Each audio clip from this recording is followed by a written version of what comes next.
রাজনীতির গরমই শুধু নয়, প্রকৃতির গরম, তীব্র গরম, প্রচণ্ড গরম। আর সেই গরমের মধ্যে ভোট প্রচার তো করতে হবে। ভোট যে বড় বালাই। মিঠুন চক্রবর্তী আজকে মনোজ টিগ্গার সমর্থনে তিনি ভোট প্রচার শুরু করলেন, কিন্তু এত গরম, এত চাঁদি ফাটা রোদ, তিনি আর প্রচার করতে পারলেন না। অসুস্থ হয়ে পড়লেন মিঠুন চক্রবর্তী।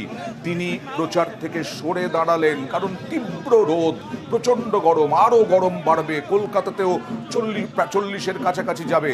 এরপরে মনোজ টিগ্গা নিজে হেঁটে প্রচার শুরু করলেন, কিন্তু সেই মনোজ টিগ্গাও একেবারে অসুস্থ হয়ে পড়লেন। আবার বলছি, তীব্র গরম, প্রচণ্ড রোদ, চাঁদি ফাটা রোদে হাঁটা এ অসম্ভব। গরমে অসুস্থ হয়ে পড়লেন মনোজ টিগ্গা, বিজেপি প্রার্থী।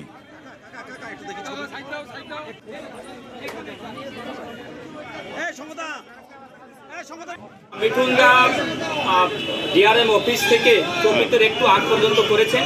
একটু ওনার একটু বলতে পারি যে সার্বিক উনি জানেন যে কিছুদিন আগে অসুস্থ ছিলেন, তাই উনি নেমে গেলেন। আমি পুরোটাই কভার করেছি।